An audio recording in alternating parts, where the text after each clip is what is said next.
Hey guys, welcome to the Levels of Wrestling. This week we are on with Lowdown with Paul, Chris, and hopefully Krista will join us later. No time travel this week, but we are 25 minutes late. That's what happens when you're in different countries and different time zones. But how are we doing anyway, guys?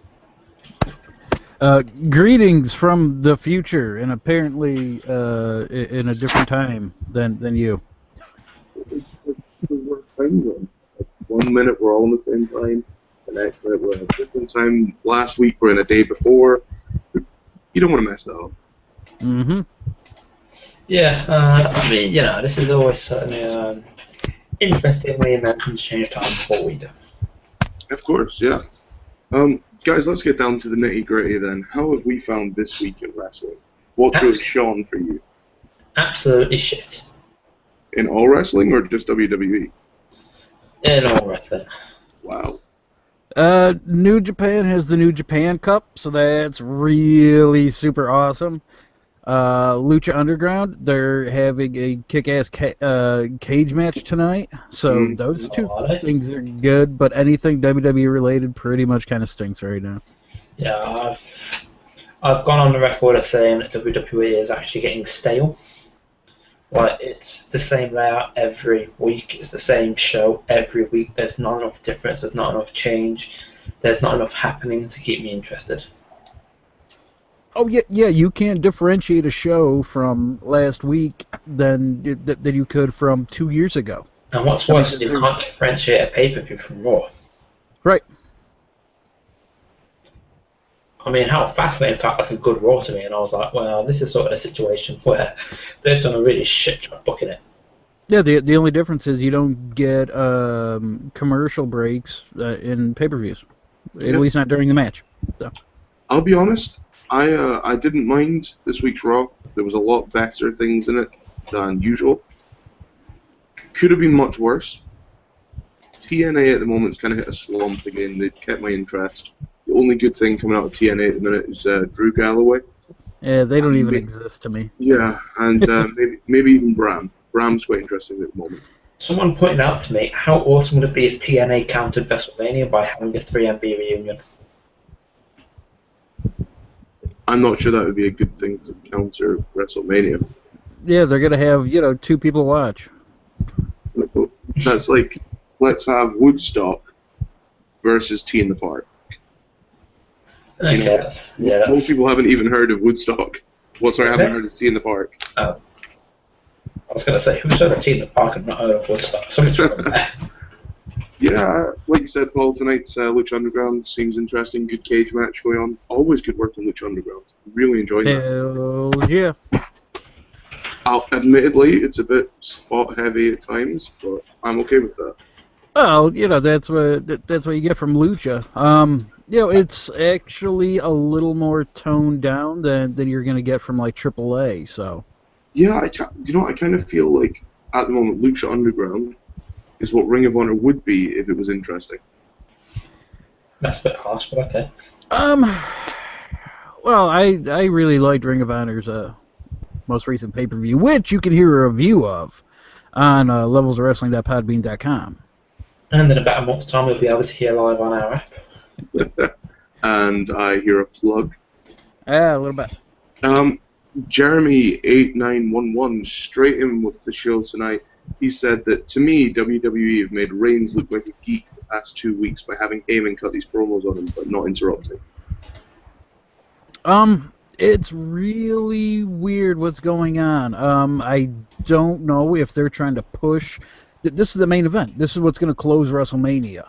So I don't know if they're trying to push it into the background a little bit because they're not sure about what's going on with Brock Lesnar.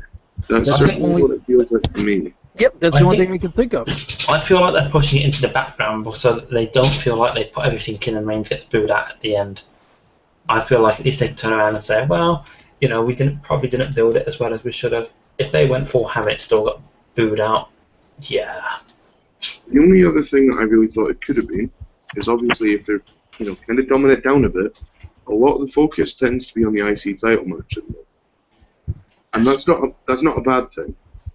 But it certainly seems that they think Reigns Lesnar doesn't need as much promotion as it does, and I feel they're doing that on purpose. clearly they're wrong because, and I'm not being funny, I could very easily see this Mania ending with boos and we want refund chants. It's still WrestleMania. Yeah. You know, you're not gonna get, you're not gonna get CM Punk chance to end the night as Roman Reigns holds up the title if he wins. I mean, people are just gonna be happy to be there. It's not gonna be your hardcore fans that you're gonna find in Philly. They're the casual fans that are there, and they're just happy to be there. So it's gonna be a bit of a different group. I'll go the opposite way. I feel that WWE currently has set a better WrestleMania card than most people expect. I think it's not being pushed as well as it should be. Yeah. But the card itself seems really interesting. Oh yeah, the card is good. The actual, the card you can't argue with. How they've booked it and how they promoted it is absolutely appalling. Yeah, the promotion doesn't seem half as good as it usually is. They're damn good, but it's their own fault. They shot themselves in the foot. Oh, it's absolutely atrocious. I mean, this build-up is... It's damn near non-existent. I mean, they have to just be balls to the fucking wall with the main event. I mean, that's what's selling your show. And I just can't believe what they're doing. I mean, you had Brock Lesnar on Raw, and you didn't use him. You brought him out there to just hold up the belt. Yeah, I'm getting pissed off with the fact that they don't seem to understand that people can only see you stand around and talk for so long without getting bored as shit about the storyline. I mean, Lesnar was more interesting to me when he was doing his stuff with Triple H, when he was doing his stuff with Cena. Because, at least, especially when it was Triple H, he went out and right when he smacked 3MB, he broke Shawn Michaels up. There was stuff happening. That was just Heyman stood around going, well... Yeah, they've got Brock there, and he's not doing anything. I mean, they know that he only has a certain number of dates, and they're wasting them. I mean, why is he not out there just fucking destroying Samoans? Why is he not beating the living shit out of Roman Reigns? Why are they not even getting in each other's face? I mean, have they forgotten that these two have a match? Mm-hmm. Let me ask the obvious question then. Covering off Paul Heyman's promo this week, Brock Lesnar re-signed or not? Maybe. It's so hard to tell. I mean, because it seems like they're pushing us in that storyline direction of, oh, don't worry, he's not going to resign, and he's leaving right after WrestleMania. I mean, for Heyman to bring up UFC and to go that he's going to, unify those titles.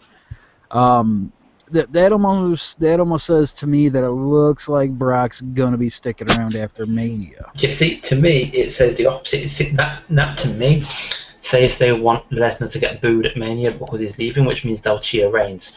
However, we know that people are probably more likely at this point to cheer for Lesnar than they are for Reigns, considering how many marks there are at Mania. Well, smart marks there are at Mania. No, they're not smart marks at Mania. They're casual fans. I disagree. I completely disagree. See, I think Mania itself is casual fans, but the night after Mania tends to be your smart fans. Mm-hmm. But I feel like the smart crowd is always at Mania, which is why they're at Raw afterwards. And in itself, that's what, at least 12,000, 14,000 people. Obviously not the entire audience of Mania, obviously. Not the entire audience of Raw, but if you give or take, there's got to be around 20,000 people in total there that are smart marks out of the, 80? They're still going to have an effect over if they can get a chant started, the rest of the crowd will probably go along with it anyway. Yep. Which means that they do have influence within that crowd, whether they're all smart marks or they're only partially smart marks. The smart marks are there, and the crowds will start. But though, that's even an easy thing to work around. You turn down the mics. That's it. You don't want them. If you turn down the mics because you aren't getting the reaction you want, it means you're putting on a shit show. It doesn't mean you should mute the crowd. It means I don't think you should mute the crowd, but I think obviously WWE have done it before. You've got the mics in the right Yep. place. You That's what you do. If you're positioning this guy to be your guy, and you don't give a shit what the fans say, then if you end the night with the confetti falling down and he's going to be holding up the belt, you crank his music to 11, and and you turn off the mics. That's No, it. no, I disagree, because if the crowd is booing him that loudly that they have to turn down the mics, it shows that they haven't done their job. They haven't told the story. They haven't put the effort in. if I'm a fan at home, or sorry, if I'm Vince McMahon, and I know I've got 4 to 5 million people tuning in around the world on TV, or I've got 70,000 people in a stadium, I know that I'm going to upset the stadium fans rather than the fans at home. So when it comes across on TV, it's not going to matter. But the fans in the stadium, obviously, like you're saying, Chris, they'll be disappointed because they won't be heard. But what pisses me off is, like, this week on Raw, you could tell the chants were turned down for Bryan, the crowd was turned down. The crowd was turned down for Wiz Khalifa, because Wiz Khalifa was getting booed. And I'm not happy with that sort of shit happening, because that's censoring the product. So, we can make our guys look popular, make the guys that aren't popular not look popular. That's something that's always happened, though. I mean, that's not like a recent thing. Yeah, they've been doing that on SmackDown for years. SmackDown's different because it's not live. But even when it was live, they were doing it. But, it pisses me off to the extent that I'm not interested in the product right now. I'll watch Mania, and after that I'll see if I'm going to carry on watching it or if not, because I'm at that point where I feel like the storytelling is lazy as fuck. They aren't telling a story. They aren't doing their job as considering it's sports entertainment. Where is the entertainment in that? They aren't telling the story. They're having the same matches happen every week. It starts off with a 15-minute promo, then a tag match. Something happens in the tag match. The commentators talk about it. Some shit happens. Oh, look, it's a backstage or a singles match. And later on tonight, we're going to have this. Cut to commercial. Let me ask it's very formulaic. I mean, it's an outline. That's exactly what it is. I mean, their whole schedule, and now every Raw is just an outline. That's it. We know exactly what's going to happen. Boom, boom, boom, and boom. Although this week's Raw was different, having match going to match. Like, they weren't great matches, but you still had matches running into each other, and that was like storytelling straight away. It was still a middling show. Oh, of course. Yeah, I'm not saying it was a phenomenal show, but there was definitely things that were different there. You're saying, Chris, obviously it feels a little, lackluster at the minute. I feel, personally, if they're trying to get more casual fans in for Mania, they're just trying to show you bits of every star that they can. But the problem is, when you start showing bits, you don't see the actual star. Oh, of course. There was that moment with Miz and Mizdow. I mean, to me, that bothered me. Like, Mizdow's been pretty good to the crowd recently. Obviously, they want to see it happen. Don't make him go back to that joke character where he's sitting quietly and looking so like he's really definitely an idiot. It shouldn't happen that way. Fix your mic there, Craig. Oh, hey. There you go. Okay. Sounds like you're talking from the bottom of a well. Okay, sorry.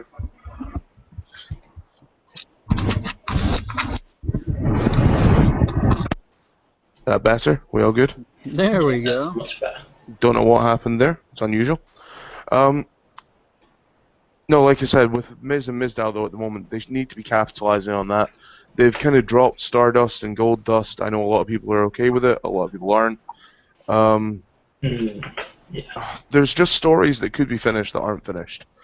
My big concern for unfinished stories is something we've been hearing for a while now, and that's that Sheamus will return. Now, if you look at the ladder match that they're going to do for Mania, there's 6 spots in that match, right? And currently, I believe we've got, is it Barrett, Ziggler, Bryan, Stardust, Ambrose, and Harper are announced. Yeah, if there's not going to be 6 spots in that match, there's probably going to be 8. I think they're going to have to add someone else because obviously they've got R-Truth sitting around there as well.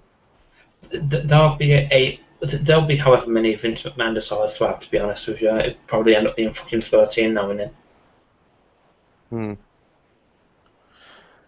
So let me ask then, if you take one person out of that match, who is it going to be? R-Truth. Don't know why he's still employed. Stardust, because I have him and Goldust have a match. Yeah. Well, I was thinking that, but I was thinking at the same time, if you have Goldust in the match, you have the same situation solved, really. I kind of feel like this is one of those years where they're going to try to get as many people on the card at once and not focus on the card itself. And that's the problem. You look, we've got the 20-man Andre the Giant Battle Royal. Yeah, because Then they always do something great with the winner of that. Oh yeah. And then obviously you're going to have your standard matches. You're going to have your Divas tag match. There's 4 Divas there instead of just 2. And then obviously you're going to have this 6 to 8 man ladder match. There's another 8. So you're looking at least 40 to 48 guys on this card already. I'm not gonna lie, I don't understand why they're having the Divas tag match instead of just a fucking title match. It's not like they have a Divas tag titles to begin with. Why bother? This is just stupidity. This is Vince McMahon's stupidity at its finest. Hey guys, we're going to have Mania, but we can't be asked to defend our titles. That's what I love. The article at cageseats.com. Well, I love the fact that we can tell that all 3 of the main titles are probably going to change hands at Mania. You think? Cena to Rusev, yeah. Rusev to Cena, yeah. Then you have the Intercontinental Championship will probably go to Bryan. Yeah, probably. I'm debating the Rusev Cena one. The Rusev Cena. It seems too predictable to have Cena win it. If they'd done a better job building up Roman Reigns, I'd have called a Cena heel turn right there. But no. Cena will probably win and be the face of yay. I think that you have Rusev go over. I mean, to atone for Cena being the only older guy that won last year, you know. Well, I think they should have Rusev win, but they won't. We all know they won't. After the whole thing on Raw, whatever that was. They've already done the whole, we have to have a cheap kick between the legs finish. Well, to be fair, I say it's cheap. It's kind of the typical heel thing, so that's not too bad. But still. Well, you figure, you're gonna have most of your faces are gonna end up winning at Mania because that's just how Mania works. But one heel has to go over. So I mean, I think they still keep Rusev strong. They keep him undefeated. They keep him undefeated until SummerSlam for Roman. I think if a heel goes over, it'll be Wyatt. I'm gonna just jump in and say I think that all your new guys win this year. I don't think you're gonna see an older guy win. Well, no, because they have to go. To be fair, the only one I'm debating is whether or not they're going to have Rollins cash in at Mania or the night after. I don't think it'll be either. I genuinely don't. Why? I think that he'll hold off. I think your feud with Randy Orton will go a pay-per-view afterwards. Yeah, it almost seems like they wrote him off. Yep. I have to admit, I would be intrigued to see Rollins cash in on the last possible day he can cash in. I think obviously if they're going to do Brock versus Reigns and they're doing Seth versus Orton, I think Seth versus Orton goes at least another pay-per-view. At least another pay-per-view, because one match won't be enough as a payoff for these two. Well, keep in mind that who does Reigns feud with after Mania then? After Mania, you're probably looking at it could be anyone really feasibly. Mark Henry. Keep him looking like a monster? Yeah, Mark Henry. You do an easy feud right after Mania. I mean, that's usually the Kane spot. Yeah, Nah, if you're gonna look at this week's SmackDown, then it's probably gonna be Mark Henry. I'm tired of the whole, let's make our main guy look like a monster. What was wrong with Daniel Bryan? Let's be completely fucking honest there. He was dull, had no charisma. Where do you want me to run with this? He clearly had charisma. No, I think Daniel Bryan, for a main company guy, he wasn't the company guy. Like, he doesn't have that. No, he's not the company guy, but he sure as shit had the charisma that Reigns doesn't. He sure as shit had the in-ring work that Reigns doesn't. He had the mic, well, arguably had the mic skills. But he doesn't have the look. No, but the problem is, it's great saying, oh, he doesn't have the look, but unless Reigns can learn the other three things, he's still pretty fucked. I think Reigns has definitely picked up on the three things. I wouldn't say he's amazing yet, but he has picked up. He's What? Sheamus. He's turning into Sheamus. Exactly. Yeah. Which brings me to my other topic, In a because good way. because Sheamus is actually the one guy that I'm disappointed they're leaving after Mania, because I want to see Sheamus as a heel properly. He could be screwing Daniel Bryan at Mania, you never know. I mean, there's a lot of things they could be doing. It depends on how many disappointments they want at Mania, how many positives they want at Mania. And then you've got to think as well, who do they leave for the night after? Because you always get a pop for a return. Yeah, and I have to agree with Chris on Sheamus. I'm kind of disappointed because I would like to see Sheamus come back as as an honest to goodness heel, because he reads better as a heel. Just have him be a monstrous big man, and that way you can get rid of guys like Kane and Big Show who are past their prime. Yeah, I still love the fact that Big Show got the please retire chance at NXT. I do and I don't. I mean, obviously, he's doing his job. He's doing what he's told. He's not doing it to the best of his ability, though. Big Show reminds me, he should have had the position that Jason Albert now has, where he is the head of the NXT trainers. He's the head trainer at NXT. That's what Big Show should be doing. Well, and I agree. I think he should be training because he does. He's not that bad. He's just old. He's not as fast as he used to be.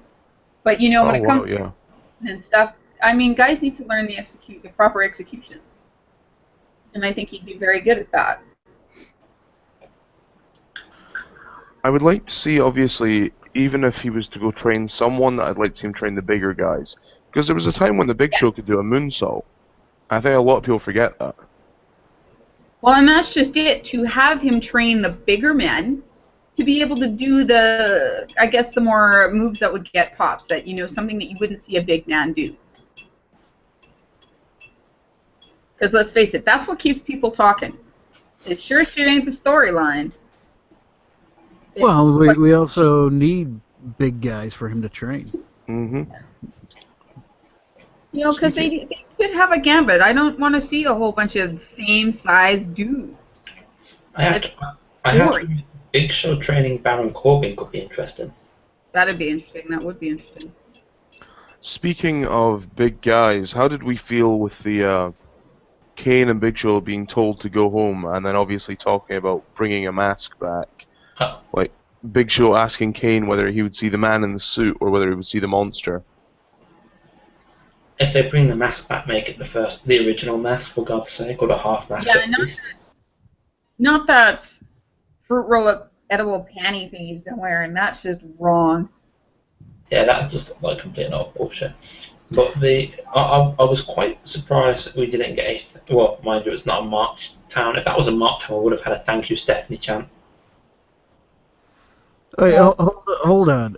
Edible panties are never wrong. You guys, I'll Just be to right make back. that clear. Apparently my system needs to restart. I'll be right back.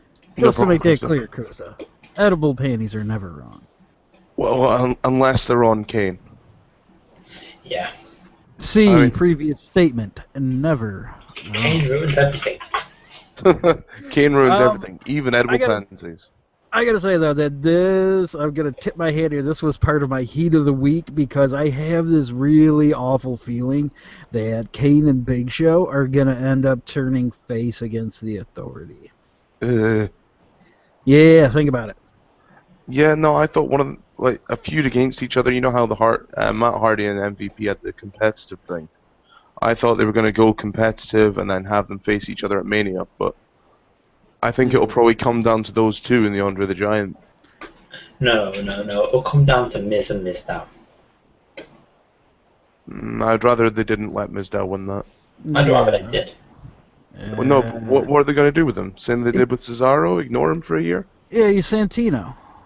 Yeah, but come on, it'd be better than.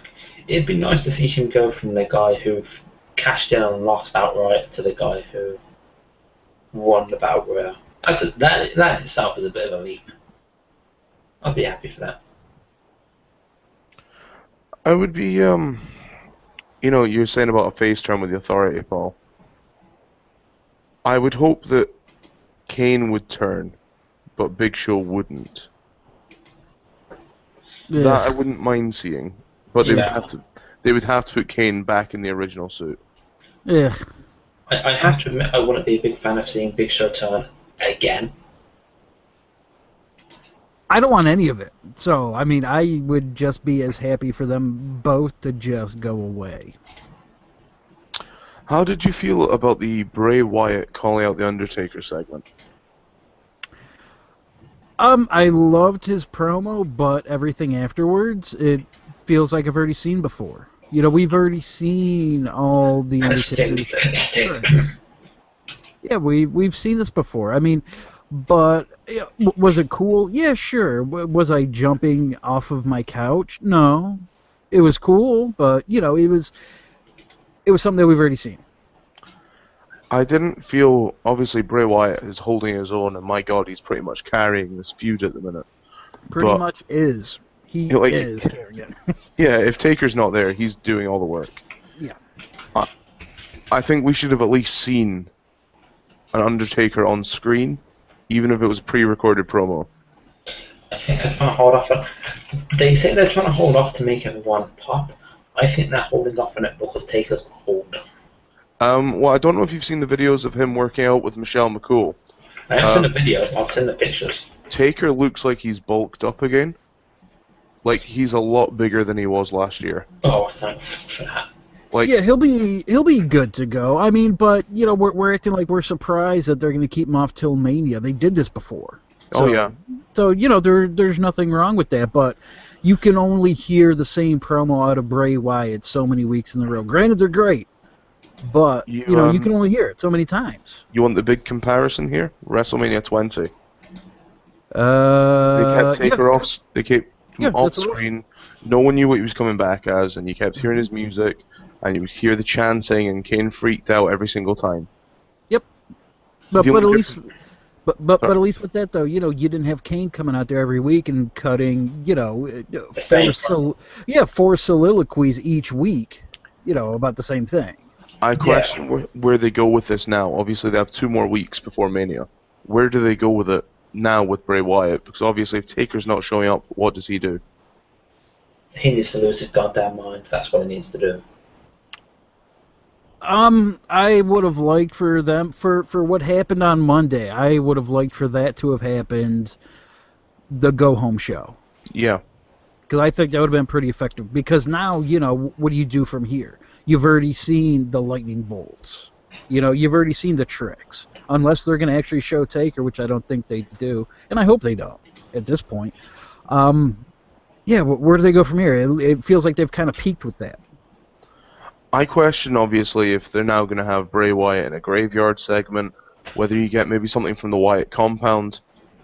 Other than that, that's it, I would actually just like vignettes at this point. Like, like the ones that they did where it was not quite the shed thing, but when they were doing the Bray Wyatt is returning things. Yeah. And it was in that empty building, and it was just a rocking chair and the lights behind it and stuff. To me, that's the sort of stuff I wouldn't mind seeing now. Like just leading into Mania. It'd be good to see, but unless they have Bray Wyatt do his own. Do a segment in the funeral parlor, the old Paul Bearer segment. There's not too many places else they can go. The only other thing is they can have Biker Wyatt come out. Biker Wyatt. Oh, I don't think that they even address the American Badass portion of They should. It'd be nice if they addressed it occasionally, but at this time, not during this feud. I would be interested, like you said, Paul, to see him in the funeral parlor, like maybe doing a promo from inside a grave, like have him lying down in the grave, and just cut the promo as he lays there. I just hope, just my hope with the whole Wyatt Undertaker thing, that it works out better than the whole Wyatt Jericho thing. That was a disappointing. See, actually thinking about it, I wouldn't mind, again, the creepy vignettes where it's like, you know, maybe we can see the funeral parlor. You know, the Bray Wyatt thing where it's like they do it fast and they do it forwards and backwards sort of thing. Like Put him in a coffin. Yeah, that's what I was going to say. You have the coffin opening and closing, and the camera looks up, and it's Bray Wyatt lying down, and he opens his eyes and grins, and that's the end of the vignette. I wouldn't even mind that. But we've already had him cut a promo in a cast. I'm not saying cut a promo, am I? I'm saying cut a vignette.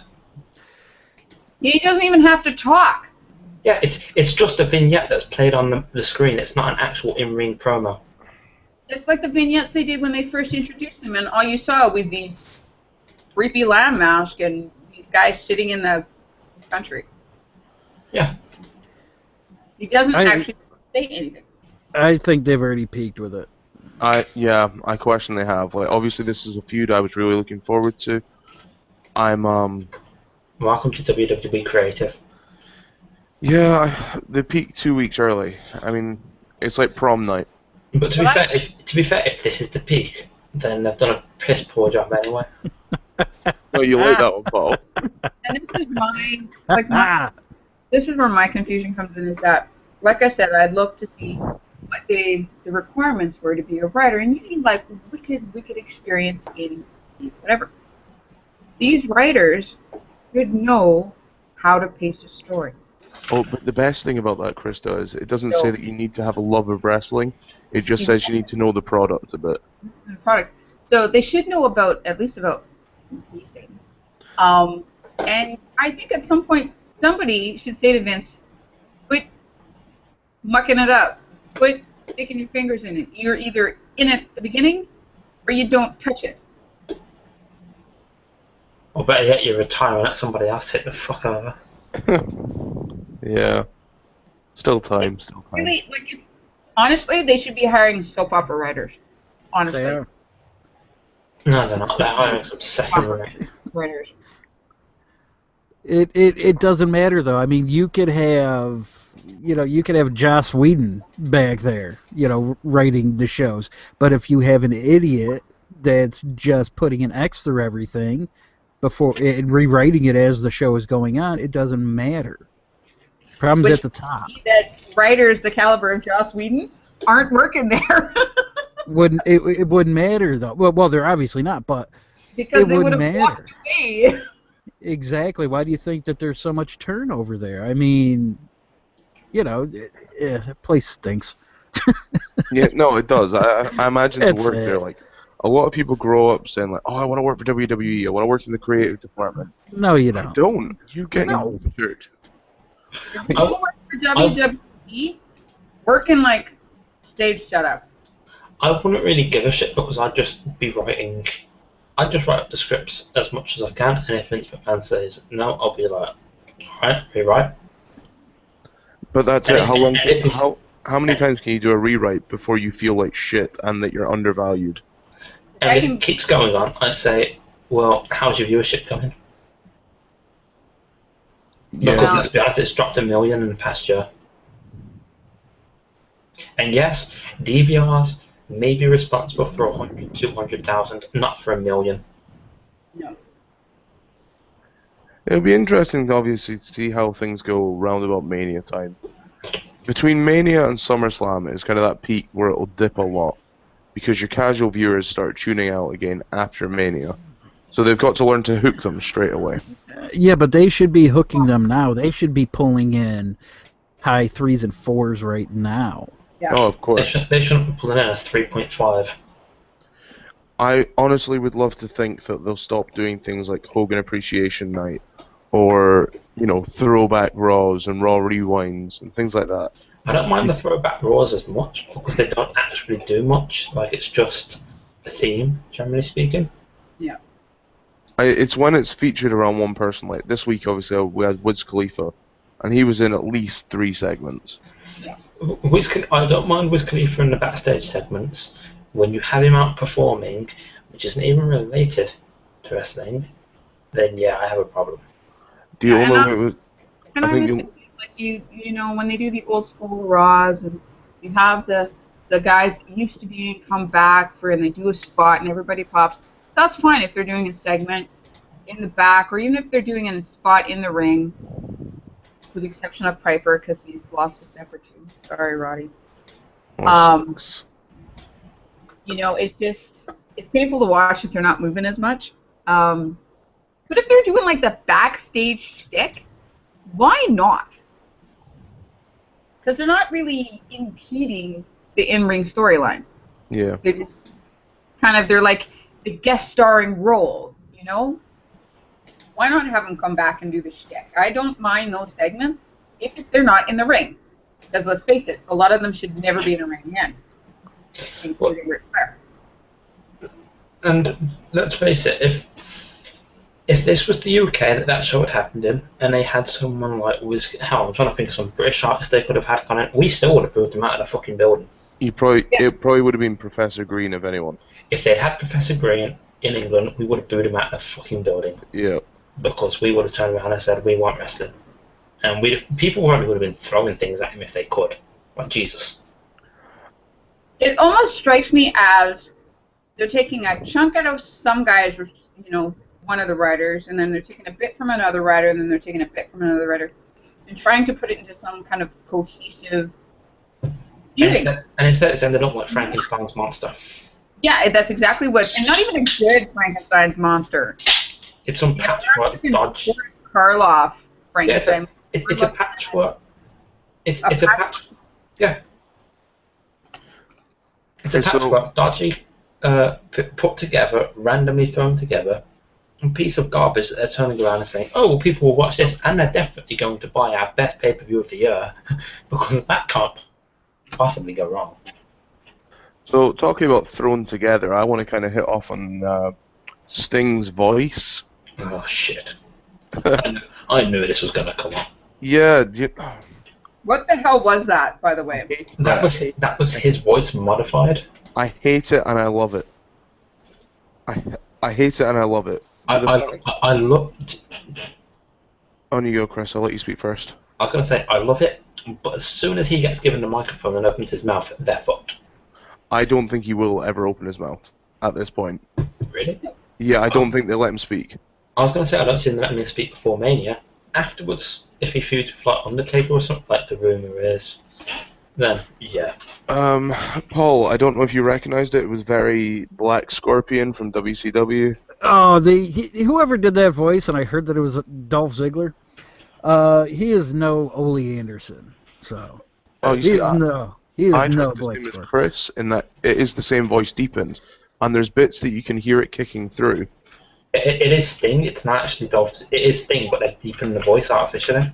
Now, the thing I love about this is for fans that have never heard Sting speak, this adds complete new mythos to him, because they don't know what he sounds like. And the other thing that was great about this was the fact that was meant to be an inner monologue.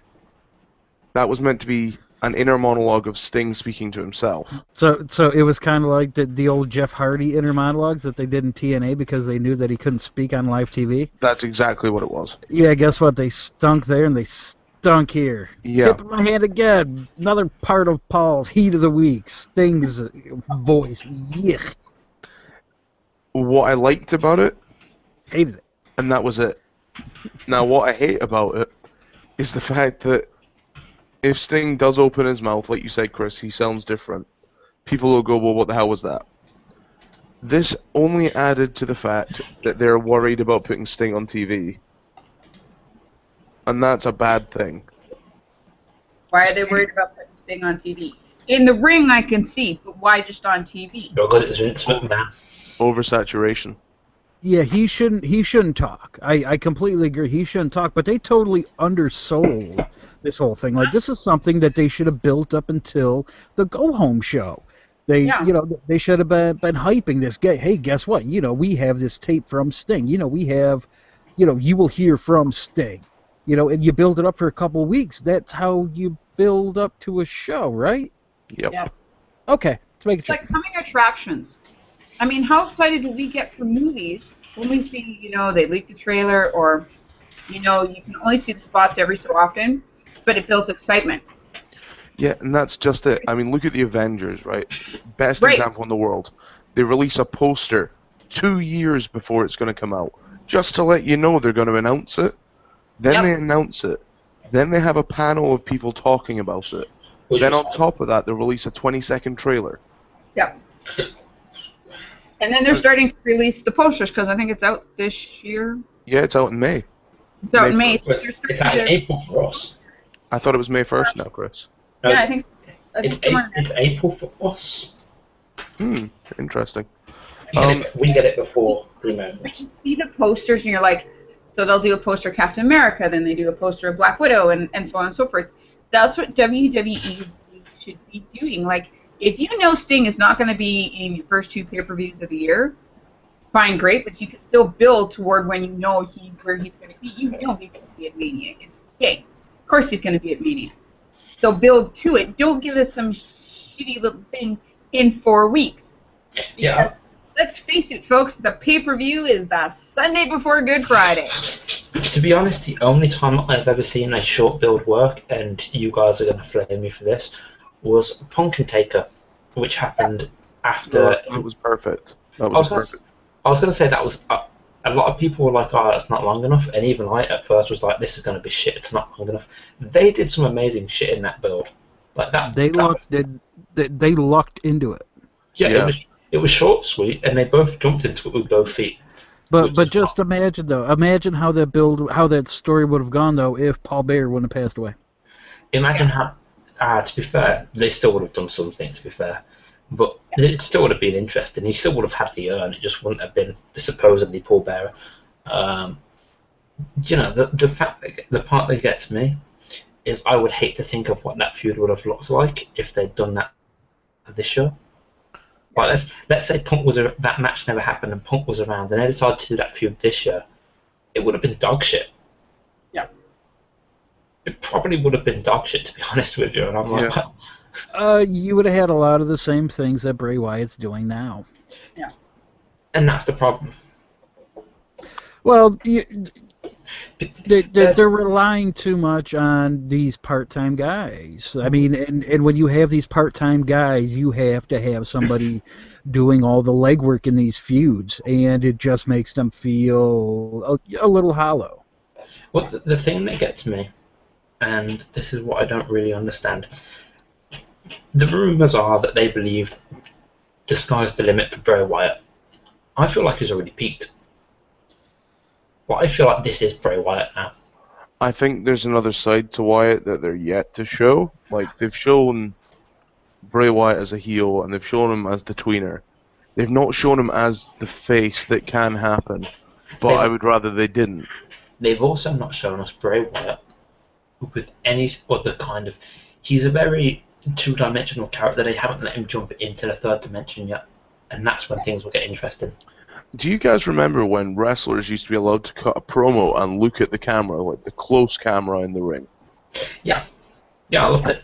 I miss that. I mean, that's an extra dimension, like you're saying third dimension, Chris. He could have spoke directly to Taker, rather than announce it in an arena, like to Taker, just looking straight at the camera and telling him straight. Yeah, because the rule is you're not meant to break the fourth wall, are you? Oh, but it's not. That's directing it to Taker, who's watching. Yeah. Because you could even do, like, couldn't do it on Raw because it's live, but you could certainly set it up for SmackDown where he does the promo and you could cut to his face in a screen, like in a dark room in a screen, so you get the impression that Taker's in that dark room watching Bray Wyatt. Yep. You could totally do it on a show that's taped like SmackDown. I mean, do you remember when it was Triple H and Taker? And they showed clips for weeks of Undertaker cutting his own hair off. Yeah. Watching TV screens of Triple H beating him or pummeling him at WrestleMania. That's the kind of shit. I think they should do that with Shawn Michaels and, mimicking the dead man's entire in white and the build up to that and the cemetery and all that. That was a good build. I just, what you said, Craig, about the stuff when he was looking at them, he was looking at the monitors and stuff. Yeah. I want them to do something like that again, but them showing the replay of him losing. Yeah, that would work. And him like freaking out, like smashing monitors or whatever. Like that, I'd love that sort of thing to happen, like this week or next week or whatever. Well, while we're on the topic, guys, who do you see winning at Mania between Taker and Wyatt, if it's a match? Wyatt. It's not been announced as a match, and I keep saying this. I don't think it's going to be a match. I just think it's going to be an altercation. Yeah, I'm with you. I don't think it's going to be a match either. I don't think it's going to be a match because I don't think Taker probably has another match in it. Oh, I think he does, but I don't think they're going to do it this year, which is sad. If they have a match, it'll be Wyatt. If they have an altercation, it'll be Wyatt. They're building Wyatt up, and like we saw months ago, they've been keeping him strong. They want to throw that away now. My only other thought was obviously if the rumors are true that they do have a match and Wyatt wins, which announces Taker then the night after to say that he's retiring. Then you get your face-to-face with Sting. He points at the sign, like they're going to leave it up anyway. He doesn't say anything, they have a face-to-face, and it's a year-long build. I wouldn't mind that. That's the only way I see it working if he loses, and if there's a match. Either, I wouldn't want to see the build every week, though. Oh, no, you wouldn't. It'd be like the Rock Cena thing. Like, you just have them announce it, you have them say, there we go, match made, WrestleMania 32. That itself sells the pay-per-view. And tickets. Yep. You don't need to do anything else after that. But if there was obviously to be a match this year, who wins it? Between Sting and Taker? Oh, no, between Wyatt and Taker. Like, taking out the rumors that Sting Taker may happen. Wyatt. Wyatt. Christ. Would they actually let Taker lose 2 years in a row at Mania? Yeah, Probably. that's what I consider. I know Taker has said before he wants to go out the old way, where you put someone over, give them the rub. Yeah, but if he's sticking around until next year for Sting, then either way, I got Undertaker. I think this year, if it's a match, you get Wyatt winning, and then obviously next year Taker beats Sting. It's the only way I see it ever working. I don't think Sting beats Taker, if that happens. No, I don't think so either, because Sting hasn't been with the company that long. And regardless of the mythos to him and WCW and all that kind of stuff, I don't see the fan base buying it.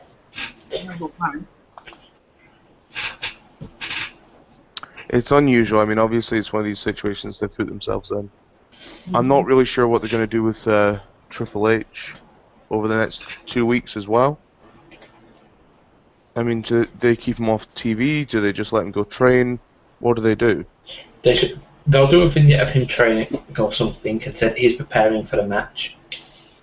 He'll probably poke fun at the fact that Sting walked away. Probably call him a coward or something like that. Yeah. Okay. You get one more confrontation between the two of them, with a sledgehammer and bat, that type of thing. But again, though, they even tipped their hand too early with that. I mean, to me, that's something that you do the Raw before Mania. You have those two get nose to nose. You have Triple H pull out the sledgehammer, Sting with the bat. I mean, I don't like the whole thing because you just know it's a WWE versus WCW angle. But it's like too late. Well, they're building a story out of nothing. I mean, to me, this was never a dream match. I mean, Triple H has never been involved in a dream match that I've ever wanted to see. So. Well, and this is not a dream match. This is I'd rather poke my eyeballs out with a stick. Yeah, this match I could give two shits about. Like I watched the match between Undertaker and Triple H, I was like, wow, that was a great match. The one where Shawn Michaels repped. That was a great match, but it's not something I would pay money to see. It was a good match, but it's one of those. It's a Triple H stroking his ego thing. Is what that was. But again, I'm not a Triple H guy, so. I was just gonna hit on that. Like, obviously, it's Triple H stroking his ego. Does Triple H beat Sting? No. Triple H may have his ego, but Triple H also has common sense. Yeah. Oh yeah. I mean, he has it. Look what he's done since he's pretty much retired. I mean, he's put everybody over. Except for Curtis Axel. No one should put over Curtis Axel. A springboard couldn't put Curtis Axel over. How are we all finding this week's kind of big angle, which was Randy Orton and Seth Rollins? That was a big angle. That was this week's big angle, which is sad. Oh no, nobody saw that coming from a mile away. Lame. I liked it, but I mean, again, it's something that's not your main event for Mania. I mean, because to me, everything should be leading up to Mania. Your main event should be everything right now. Everything else should be secondary. And they bookend their show with, Seth Rollins and Randy Orton in a fairly predictable, turn. I mean, we've all expected this for weeks and months now. I still liked it. They started bickering amongst themselves when they were both part of the Authority. If they had put that spot in, say, the main event of the second hour, fine. Because it's the second bloody hour. Which nobody watched anyway. Well, but I mean, it's such a good beatdown that that's how you close the show, I guess. But then they shouldn't have had them open the show with it. I didn't see the end. Did he RKO at the end by any chance? Mm-hmm. Yes. He RKO'd out of nowhere. Okay, he RKO'd at the end. That's good enough for me. Like That's how you end the show. RKO out of nowhere. Vintage Orton. Thank you, Michael. I mean, it was it's puzzling. I mean, because that's not something that you really see out of a typical babyface. But again, I mean, Randy Orton was doing his best Stone Cold Randy Orton. Yeah, and I really liked it. So, to me, he's feeling like main eventer Randy Orton again. Yeah, I do like him flipping the bird and not following the PG guideline. I'm a big fan of that. The minute he gave the fingers, I kind of popped a little bit. And I felt, if they're going into WrestleMania and they want to make this work, Randy Orton needs to look like a badass and not the boring kind of slow python that everyone's seen instead of the Viper. He's looking and feeling about the badass. Yeah, he's even changing up his promo style. I mean, he's in there, he's having fun, he's changed his cadence. I mean, he has emotion again. He has attitude. I laughed at that promo. And I shouldn't have. When he it was corny, but it was still good. He still had a good edge about him. Yeah, I liked how he's like, oh yeah, I'm just joking, and you can see like Kane even at the end of the promo. Kane stayed in character and he was pissed. Where Big Show and Seth were like laughing it off. That made me happy, like to see that at least someone's staying in character while someone else is developing character. Because usually on WWE you'll see it where one person talks and everyone else seems to fucking drop character. Yeah, it happened. I think the most famous or the best one was just after Survivor Series or something like that. No, it wasn't Survivor Series. It was something. And actually, it was after Survivor Series, and then Daniel Bryan put Rusev in the match, and you could see everybody else on the stage was laughing. Mm-hmm. It was just like, wow, this is kind of fucking stupid, but it's like, yeah, okay, we get the point. It's interesting to see, because I mean, I'm actually looking forward to Orton versus Rollins. Like, it could be a really good match. It could genuinely be a good match. The only match I'm looking forward to at Mania is the IC title. Well, the match itself between Rollins and Orton, it's going to be good. I mean, you give those guys, you give those guys 10 to 12 minutes, you're going to have a match of the night candidate right there. Then I just didn't like Seth Rollins in the opening promo. 2 words. Phoenix Splash. I would like to see a last man standing match, and for that to be the finish. Phoenix Splash. Yeah. Yeah, I would absolutely love him to use the Phoenix Splash as a finish at some point. Like that looked absolutely phenomenal. It'd be interesting to see, because obviously they don't have as many gimmick matches now on WrestleManias. I think the last big gimmick matches obviously were Money in the Bank at WrestleMania. But if you've got a ladder match this time around, and everything else is like a singles match, except for the Divas match, we need to do something with that one. Actually, I've changed my mind on what I'd like. I wouldn't like a Phoenix Splash as the finish. I'd like a Phoenix Splash into an RKO. So you'd have Orton going over Rollins. If they could pull off a Phoenix Splash into an RKO, I swear to God, I would sit up in the chair, I would straight up clap, all sorts of shit. Okay, guys, who wins, Orton's or Rollins? Orton. Orton. Depends. At this point, I feel it would be better for Rollins, but if they can pull off the finish that I'm talking about, Orton. I would like it to be Orton, just on the basis that I always feel it's more impressive for your Money in the Bank holder to be that sleazeball, the one that kind of creeps away heel. Like, he's got to be the chicken shit heel when he cashes in. Having Rollins lose consecutively until he cashes in would be a fantastic way to do it. Like, just let him take his moment, his little opportunity, and think, well, I've got him now, and then cash in.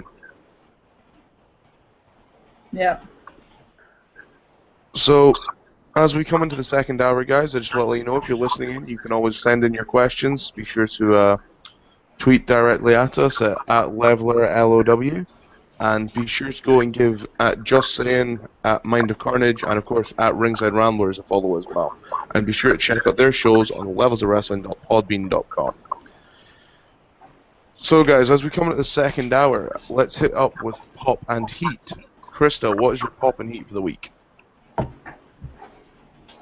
I don't really have a pop for the week. I was going to say, I'm sensing this week's going to be a lot of heat and heat. Because quite frankly, I stopped watching Raw after the second hour because I couldn't give a shit anymore. It was just, nah. Like, who cares? And my heat for the week is Raw. Wow. It was fucking... Okay, wait. I'll give you my pop for the heat. My pop for the heat week is Paul Heyman, because he cuts a ridiculously great promo every time. He's probably the most consistent on the roster, which is saying something. And the heat for the week is Raw, because it was shit. Okay. Paul, I know you've kind of brushed over yours, but do you want to let everyone know? Oh, yeah, Pop of the Week. That also goes to Paul Heyman for his wonderful epic promo, which completely blurred the lines between kayfabe and reality. I absolutely loved it. That will go down as one of Paul Heyman's best promos. I mean, after he was done with that, I was ready to fight. I was ready to fucking throw down with somebody. I mean, this guy can just bring out so many emotions. He is unbelievable. Heat of the week goes to, I got a bunch of them. I've already talked about Sting's voice, talked about Kane and Big Show possibly turning face, Wiz Khalifa, the less said about that, the better. But I have one more. We have WWE trying to trademark the too sweet hand sign, like the NWO used to do, and what Bullet Club members do nowadays, specifically the Young Bucks. WWE is trying to trademark that. Hey, guess what, WWE? Quit trying to worry about what fucking hand signals that the Young Bucks are doing, and worry about promoting WrestleMania. Ugh. It would be nice to think that WWE would let off, but they won't. They have single-handedly turned me into a Young Bucks fan. So there, WWE. I hope you're fucking happy. Yeah, they still got to work on me for that one, but hey. Well, and WWE is actually pushing me toward watching more independent stuff than their product. Okay, Chris, let's have it. What you popping heat? Heat WWE. Pop, there isn't one. That was short and sweet. And also New Japan Cup, because that's awesome. That's part of my pop of the week as well. Okay, I'll try give a pop. And now for my heat. Essentially, my biggest heat is actually Wiz Khalifa. I can cope with the show being bad because I don't expect it to be great. But after I've studied for 3 weeks music and wrestling, and I've read up on Captain Lou and Cyndi Lauper and all these guys that used to come in and actually be helping the product and helping each other promote each other, what exactly did Wiz Khalifa do? He didn't bring in any new fans that haven't seen it already. Like, if you don't like wrestling, you're not going to tune into wrestling because some crap rapper is on it. The fact he was on there stoned made it all the worse. Like, you don't go on Twitter after your performance and say, who else has performed in front of 1 million people live on TV stoned? Like, that's fucking ridiculous, and WWE should have dealt with that. If you're gonna have a celebrity, they get treated the same as the fucking like cast and wrestlers and roster that you've got there. The only positive of this is hopefully they never get people to perform again. Oh god, as long as it's not fucking Flow Rider. Full rider. It's such a Flow damn shame because you know the whole rock and wrestling connection is what got me into wrestling. Yeah. I mean, my first WrestleMania that I watched was WrestleMania 16, and I coped with fucking. I mean, I coped with him coming out and singing "Pimpin' Ain't Easy, Man." Oh my god, I'm old. Fuck. Pimpin' ain't easy, man. You and me both, because like I watched Stampede Wrestling, and I watched the first WrestleMania. I'm not sure exactly how I managed to watch it, but I did end up watching it at one point. Yeah, like the first show I remember was the War to Settle the Score on MTV. So and that's it. Just right there. MTV, music television with wrestling. Yep, that's what got me. And now you're stuck with USA, who are like, oh my god, look, it's Psych. Oh, by the way, we've got the Big Show in it this week. Not mind Psych. No, the show's not bad, but don't promote like that. Psych is on CW. Get your shit together here. Alright, sorry. But there was another show that has Sheamus on it recently, and I'm like watching the promos, and I'm like, this doesn't air in Canada, why am I seeing it? Sirens? That show's kind of funny. Sirens. I like the British version better. I don't know what that is. The Brits did a version of Sirens before the Americans did. Yeah, British people aren't funny. It was actually hysterical. Absolutely hysterical. Yeah.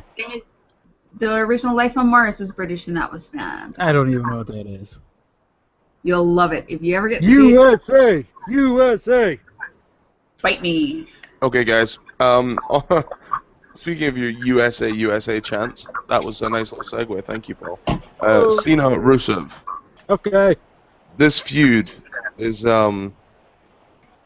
it's running dry. They did their best not to make it USA versus Russia.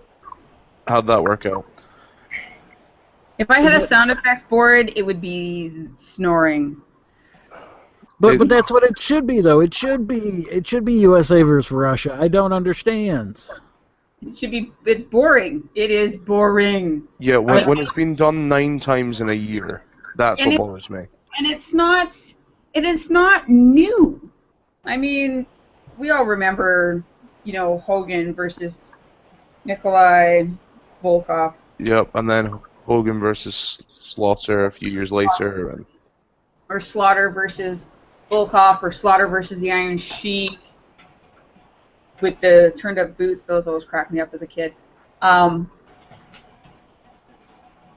Like, It's one of not. those. It's basically taking. I guess if you're looking at society, it's basically taking like 100 steps backwards. The one Like, thing I'm that not trying to cash in on the whole what's going on in Russia and in the Ukraine and the Crimean area, but this really isn't the place to do it. the one thing I did enjoy about it was the fact that Cena brought up something that no one else has, and that's that Rusev now lives in America. He's made a living through the country that he hates. That's been Nope, brought up before in the past. you have Rusev come out there with like one of those big fuzzy hats on. You have him draped in the Russian sickle flag. You know, I want this to be fucking Rocky IV. I want to see John Cena running up a goddamn mountain with hearts on fire in the background. I want to see vignettes. I want him. Shut up! I want him in the wintertime in a barn doing sit-ups. That's what I fucking want. God damn it! Right, Why so have I forgotten this? No. Then you tell me that Cena wins, but then where does Rusev go? Because Rusev's the guy that's got to come out of this looking amazing. Who cares? Sheamus. You think he goes to Sheamus? If he Probably. dies, he dies. Sheamus is coming back as a heel, so it can't be Sheamus. Maybe that's how they turn Rusev face. God forbid. As soon as you turn him face, you turn him into a comedy character. He becomes That's what Kozlov too. Yep. Yeah, he cannot be face. Can't Although, happen. saying that, today I watched back some Santino Kozlov segments. I laughed. Hey, if you want to laugh at Rusev, then you know it'll favorite happen. one for Santino and Kozlov was when they had the tea party with Sheamus. Yeah, and Sheamus couldn't help but laugh. Yeah, he couldn't help but laugh.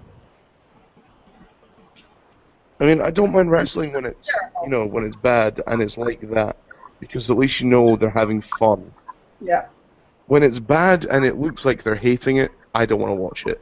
When it's bad and they're having a laugh about it, I think it's quite good. Well, and that's just it. And even people have said outside of, whatever, that Santino is actually that hysterical in person. Except he doesn't speak Italian. No, shit, he's Canadian. He's from Mississauga. Yep. Oh, that's beautiful. Wrestling trivia fans, you don't know that? Yes, Santino Marella is not Italian. He is Canadian. I would love to think, though, that obviously they're going to do something good with Rusev. And as you said, Paul, I would love to have him undefeated till at least SummerSlam. Yeah. And then somebody really, really good to have him hand him his behind. And no, not John Cena. Well, you have to be Roman Reigns if you keep Roman face. You know what? I would, instead of having Roman in the main event at Mania, I would like to see him take on Rusev. I think that'd be quite good. I've also said that I believe the average everyday American, Ambrose, should do it. He's relatable to fans. Why not have him do it? Yeah, but he's junk, though. Yeah, he is, but so will Rusev be at this point if he loses to Cena. It's a slippery slope. I mean, we're in a position where you have a lot of upper mid-card guys, but you don't have main eventers, Well, that's just it. It's like, the main eventers are like nowhere to be found. There's a lot of guys that are right there. You got a lot of upper mid-card guys. You got a lot of guys that can be interchangeable in the main event. But your aces are John Cena and Brock Lesnar, and they need to build up guys to be at that level. Yeah, okay. So and Daniel Bryan, I'll put Bryan there too. Let's post a question here then. I'll ask it, and everybody give me their answers. I'll give you mine. Out of the guys that are in that upper mid card to the swing field, who would you elevate into main event status? Roman Reigns, like they're doing. Besides Roman Reigns. Oh, Seth Rollins. Oh. But we need more than 4 guys in the main event, guys. Honestly, probably Rusev as a heel. Maybe even, at a push, Cesaro if he managed to get some kind of charisma. He's kind of a black boy. I would even say Push Ziggler if it meant having a face. Ugh. That felt. Oh, it made me feel ill. Yeah. What about you, Chris? I'm going to go with With who, sorry? Ziggler. Ziggler. If Do nothing you know else, what? right? It's a sad state of affairs when you realise the shit talent that's in the upper mid card. I like him as a heel. He needs to cut a better promo of his heel, though. Yeah, he does. Besides, I'm going to steal the show. Oh yeah, it's too bad that I'm too good and I'll steal your girlfriend. Look, my hair's blonde. Ha ha ha ha. Bad It's a guy. dye job. You can tell when his roots come in. I would love it if he turned heel but shaved his head. I'll deal with that. No, you remember a couple of years ago when he cut his hair? Yeah, and he became his little brother. Yeah, you couldn't even tell who he was. I mean, he just looked like Jabber McGee, and it was terrible. Yeah. Give him a mohawk. Fuck it. Although apparently Sheamus shaved his head, so now he's kind of like Rowan. Really? Apparently. Oh god, I have to go Google this now just in case it's real. Go Google it. But the last video I watched on WWE.com, it was January, and he was backstage and he had one of his hats on, but, you know, and he's had his forked beard. However, I didn't see a whole lot of hair on the top of his head. But for me, if I was gonna pick from the mid card, yeah, I'd probably send Ziggler up. Oh, terrible. If nothing else, because he can sell a move even when he oversells. I would put Seth Rollins up there too again because he can sell. Roman is main event eventually, maybe not right now, but he's getting there, or he will. Roman Reigns is back in Barrett. I would like to see Barrett be one of the swing guys where he could be in the mid card and the main event.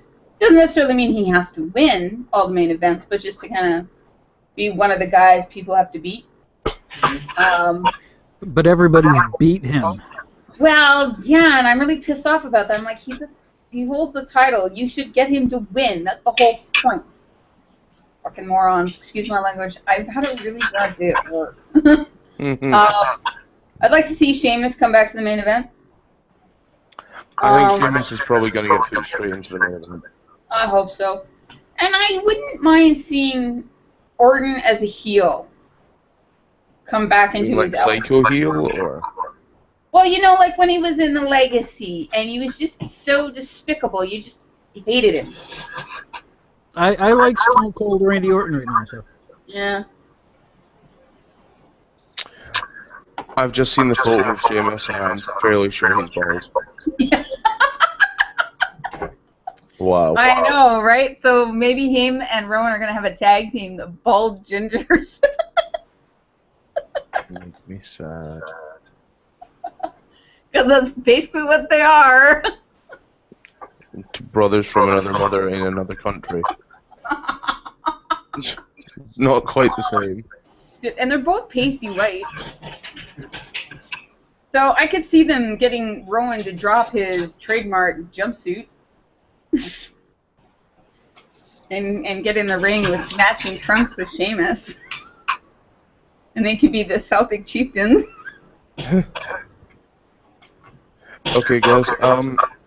We've hit that lovely point of the week. I'm gonna get off Sheamus before I worry that he's balls. We've hit that point of the week though, and people are asking. We've been in demand this week. Who is our weekly wasim?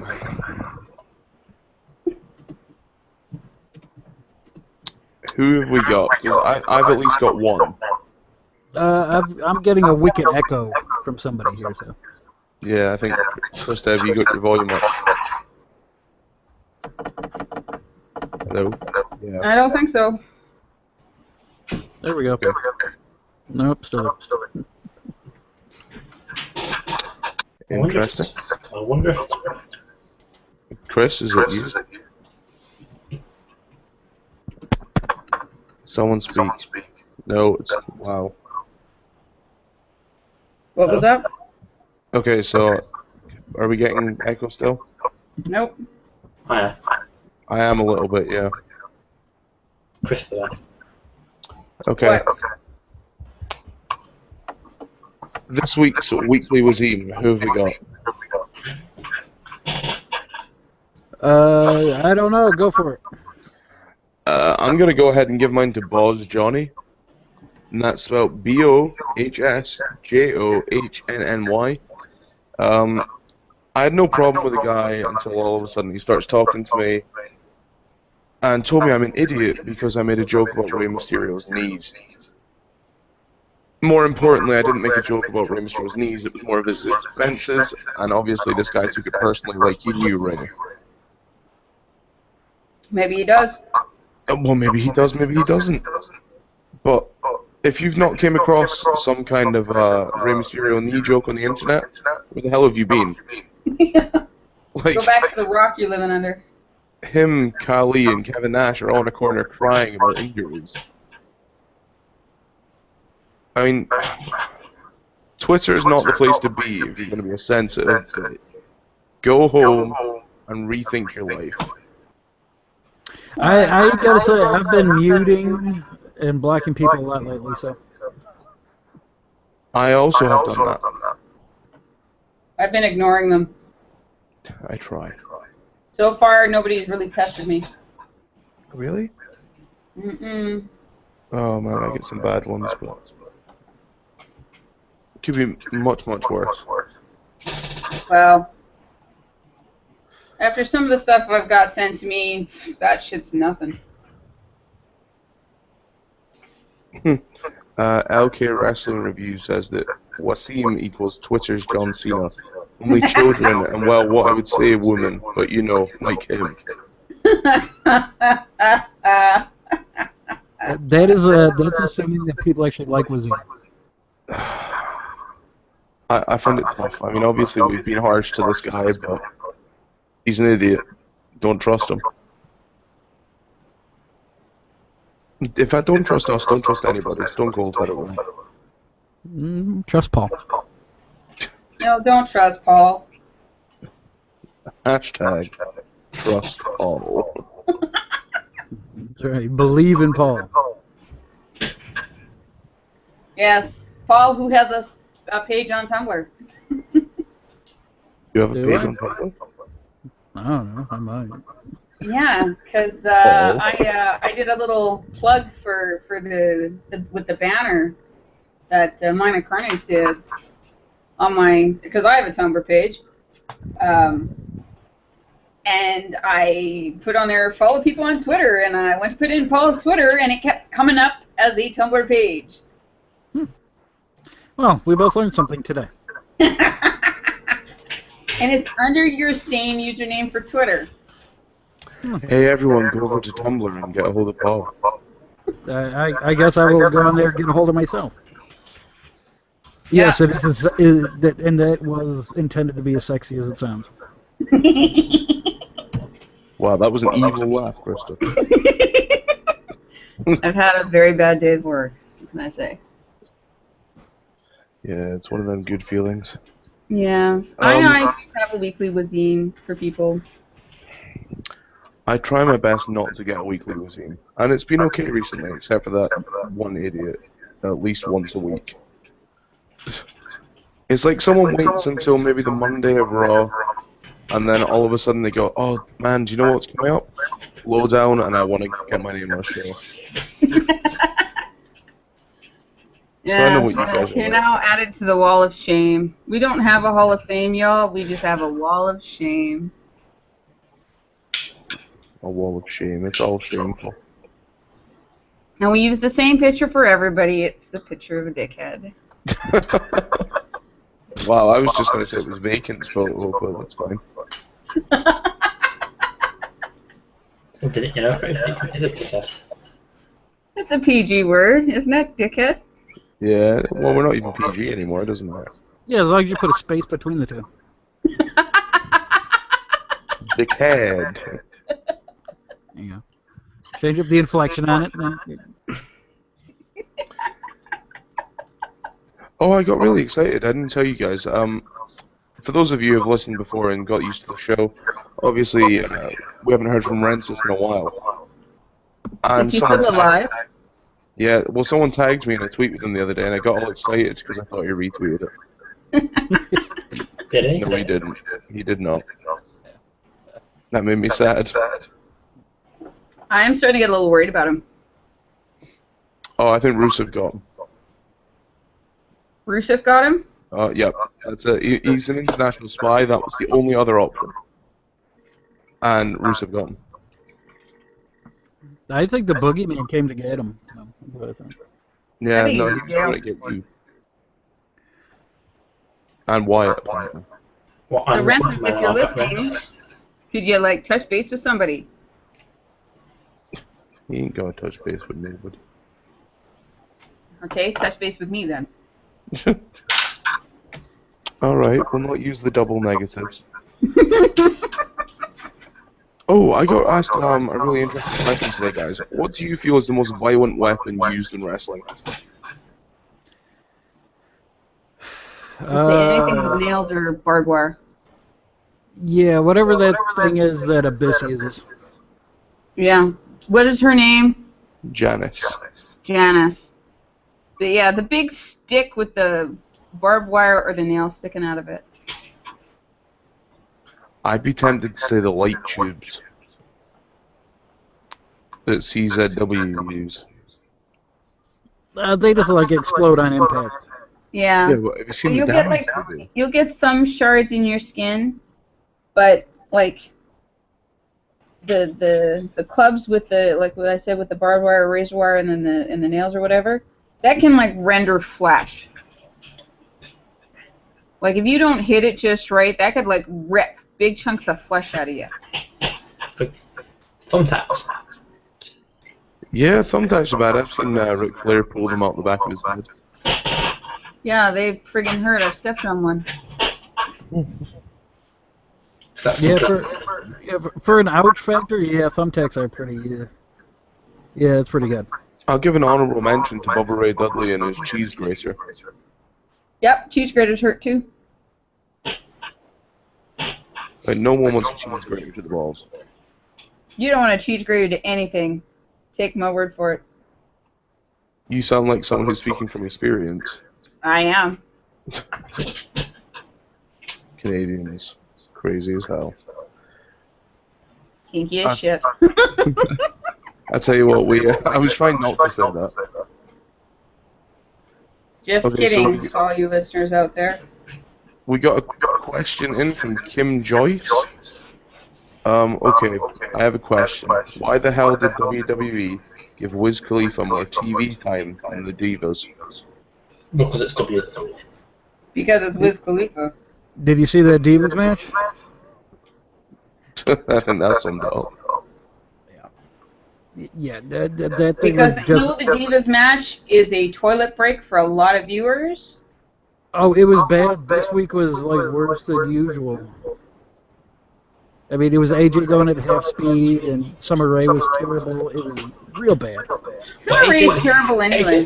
AJ was going to half speed because of Summer Rae. Summer It Rae was is bad. crap. We all know this. Yeah. I mean, I can't think of a diva that I genuinely enjoy watching at the moment, other than Charlotte and probably Sasha Banks.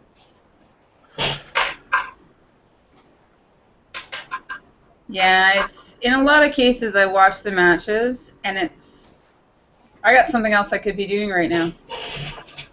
You know, it's becoming harder and harder to like stick with the product and watch the matches.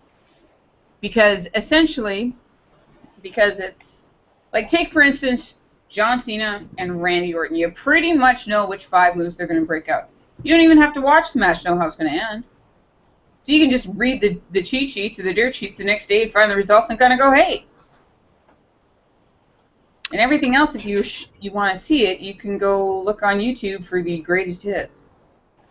There's really at this point in time, there's nothing really for a lot of the fans to. Do they watch it because wow, it's WWE and it's Raw and this is great, or do they watch it because it's out of habit? I think a lot of it's out of habit. I think so too, because I mean, if you think about it, if they watch Raw and they watch SmackDown and they watch NXT, or at least when it was on TV in Canada, that's 6 hours of wrestling right there, plus whatever they watch on the side, whether it be New Japan or Lucha Underground or any of the other regional promotions that are all now doing, well, most of them are doing anyway, are the internet PPVs, which cost, what, maybe $2.99, $3.99? And in a lot of cases, the product is better. So it's not going to, shake the pillars of heaven when it comes to the WWE, but it's giving more people an option. Hey, I can watch an independent for $3. To be honest with you, I think independents doing wrestling for $3 online is great. Like, if you can get people to go to your shows and that happens, it's a great thing. Yeah, it is a great thing. And not only that, they're offering it that even if you can't watch it live, you can still watch it on demand. I think over in Britain we get maybe, I don't want to be negative about it, we've got 6 or 7 good indie promotions. Yes. Like, I mean, good ones, not like the typical, hey, I'm going to go along to this bingo hall and watch it. But there are actual promotions that are selling out. Yeah, I mean, if I get the option to event watch centers and stuff like that. Yeah, if I get the option to watch something like Omega Wrestling or even Ring of Honor on, like free downloads, I'm gonna take that. It's great. Yeah. And it's tough sometimes. Obviously, there's an oversaturation in wrestling nowadays. Sometimes less is more. Yeah. There was a week that I took off from watching Raw and SmackDown, and I think I only watched TNA that week. Oh my god, TNA is like gold mine. So sometimes less is more. Because obviously, if you compare it to everything else, then it's shit.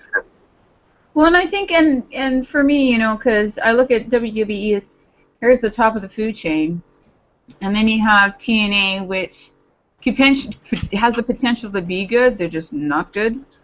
Because they don't have bad wrestlers on the roster. They don't. And it could also be a place for wrestlers who maybe not like how WWE runs. It's still a promotion to get coverage. And the upside to TNA, unlike WWE, is that TNA allows their wrestlers to do independent shows. There's quite a lot of that, yeah. You'll see guys like Tommy Dreamer show up on TNA, but he's also got his House of Hardcore. You got Austin Aries, who, is on the roster, but he also does the independent shows. A lot of them, I think, like that flexibility so that they can go out and actually make money in the independents. Whereas with WWE, they're driven into the ground. Their pay scale is completely whacked. You got guys like Cena making millions and millions of dollars and has a percentage of the merchandising sale, which is probably the smartest thing he could have done when he did his contract. Or like Rey Mysterio, who got a big percentage of his merchandise. And then you got lower guys on the pay scale who may have been there just as long, but are making maybe the same amount they would make if they were working as a paramedic. I think our paramedic. Pardon? Davey Richards is a paramedic. Yeah. That's his day job. Yeah. For real? Yeah. Yeah, Wow. it is. But see, and that's, I think, another thing with TNA is that because they don't have the incessant travel, they have opportunities to do other jobs. I think it's a good thing, obviously, that TNA do that. But Yeah. at the same time, they need to be careful with their talent and not let them be oversaturated elsewhere. Yeah. Well, and that's just it, you know. And I mean, if you look at, like you say, Davey Richards, who's a paramedic, if all he does is TNA and the rest of the time he's a paramedic, I mean, he's got a job that when his wrestling career is over, he's got an established career. It's like Kane with his insurance in Kentucky. Once he's done with wrestling, he's got a income. He's not going to be like some of those older wrestlers who have nothing and are still working the unit and working the circuit even though they're past their prime because they need to have the money coming in. I think the best example was Nicola, that was wrestling in a gym somewhere on like one mat. It was someone recently was paid $14 to wrestle in a gym, and there was no ring. Aww. But they did the gig anyway because they were desperate for cash.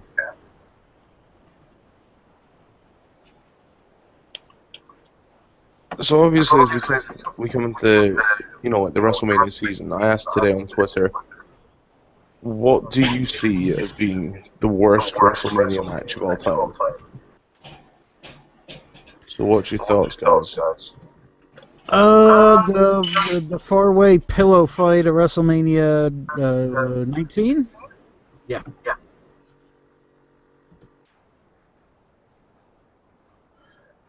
To me, that was a bad one. The other option was the hardcore battle royal at WrestleMania 16. That was at least entertaining. It was entertaining, but it was just a mess. Especially the ending. Chris, what would you say your worst WrestleMania match of all time is? At this rate, anything this year. I'm not entirely sure, to be honest with you, because obviously I haven't been watching for as long as you guys. Brian versus Sheamus. Right, okay. You're like the fourth person that said this today. Can I inquire as to why you say that one? Knowing Brian and Sheamus, it could have been a good match, but instead it was however many seconds. It being 18 seconds, yeah? I liked it. It was good storytelling, and it led to a lot. Yeah, without that, you don't have Team Hell No. You don't have the Yes movement. That built everything for him right there. That's true. It's one of those things, like, it had to happen, but it could have been worse.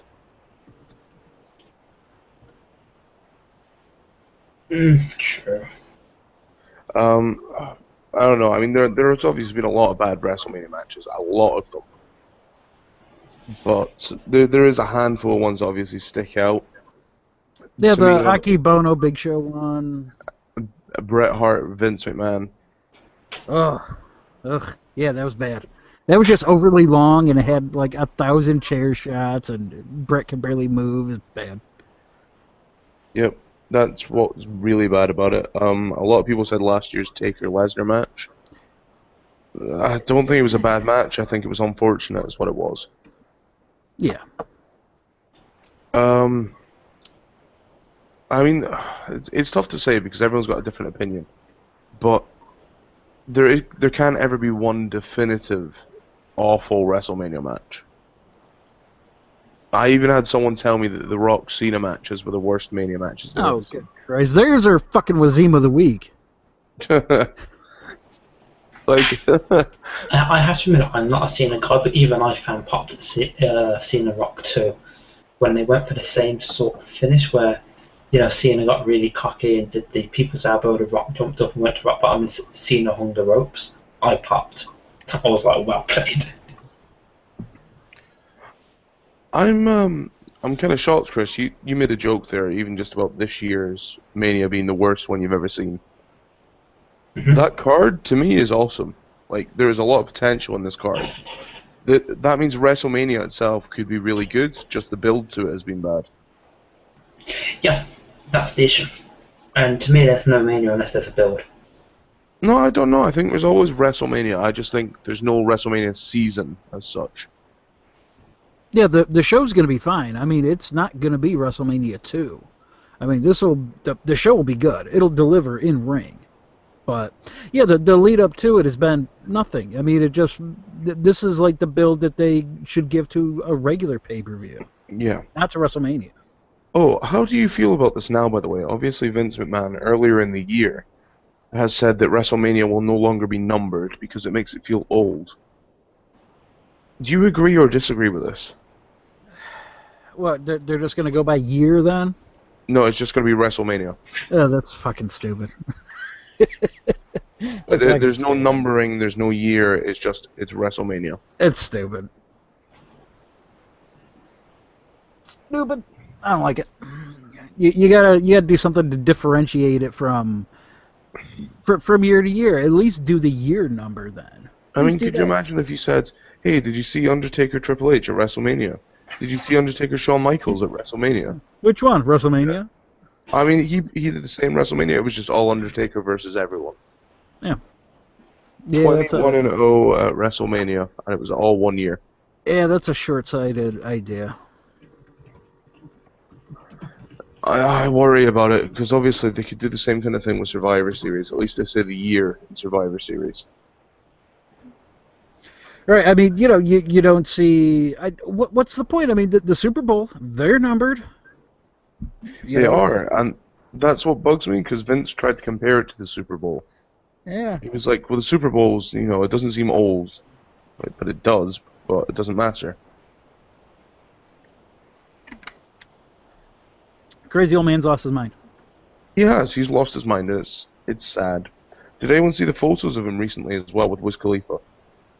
He looked like he shared Wiz's, bong for a good half an hour beforehand. Oh, yeah, his eyes looked all bloodshot. Yeah, that's old age for you, though. He's work for 24/7 has caught up with him. Vince with his 39-hour days.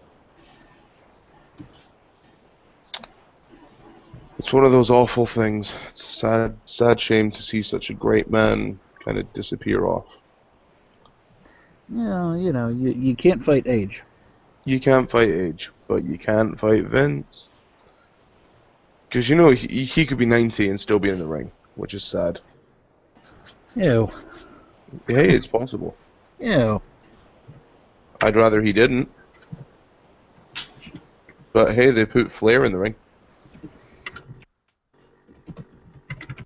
Yeah, but that's Ric Flair.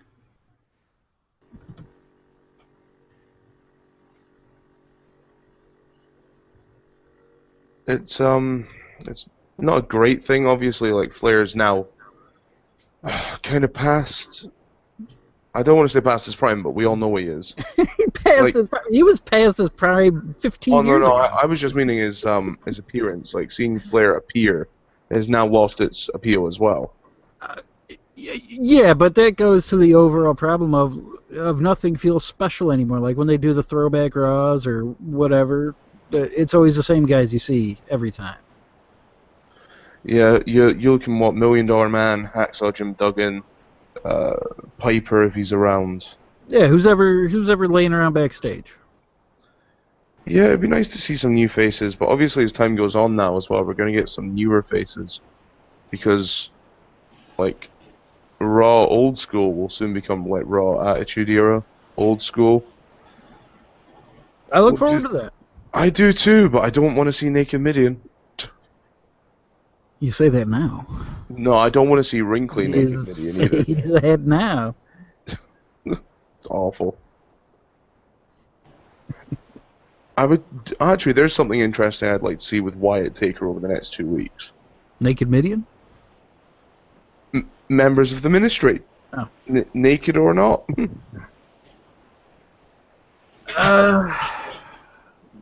Why not? I mean, they don't have to do anything. Don't have them cut a promo. Just have them appear, even while Wyatt's talking, and then disappear. Yeah, you could have Visser. Oh wait. Oh. You could have Paul. Oh no. Oh. You could have Christian. Yeah. That's about as exciting as it gets. Yeah. Well, never mind. That fell on his ass quick. Yeah, never mind. They all dead. Yeah, pretty much. I'd like to see, just something original. None of this. Oh, look, there's lightning. Oh, there's writing on the screen. Because as Chris said earlier, it seems stupid that they did like the Sting promo like that 2 weeks beforehand, and then all of a sudden Undertaker's doing the same kind of shit. Yeah, I mean, everything just seems so short-sighted and week to week, and I don't get it. Don't get it. I would like to think that obviously once, in the words of CM Punk, that the company will get better once Vince McMahon is gone, but it probably won't. Well, it can't help but get better. Well, it could, but well, I mean, we're here and we're leading up to WrestleMania, and all we want is a show that's a 7 or an 8 out of 10. And we're not even getting that. If the next 2 shows aren't at least a 7, I'm going to be highly worried. And how terrible is it that our expectations are that fucking low? And that's the thing, like, WWE have set this bar so low now that, like, I don't really care if they fuck up. I just care when they do one thing good, and I'm like, well done, WWE. Well done. You achieved something this week. And that's not how it should be. No, not a bit. I mean, it's a sad state. It's a sad state of affairs for us to have to feel like this. It's fucked up. I can't honestly remember the last Raw that I watched. It went from start to end. That was incredible. Yeah, probably the one after last year's Mania. Even then, I don't know if I called the whole show amazing. Or the year before that one. Is that the one where Lesnar appeared? Yeah. Yeah, the year where Lesnar appeared and Ziggler cashed in was good. Yeah, that was a great one. And like the Raw 1000. Even Raw 1000 I was iffy with. No one needs to see Mae Young's hand child again. No, that was great. That was a great callback. I watched that show like multiple times, so that was a good one. Okay, so obviously we've discussed bad Mania matches. What do you see as a good Mania match? What is your best WrestleMania match of all time? WrestleMania 3, Savage Steamboat. Yeah, I figured you would say that one. Chris, what about yours? What's your best Mania match of all time?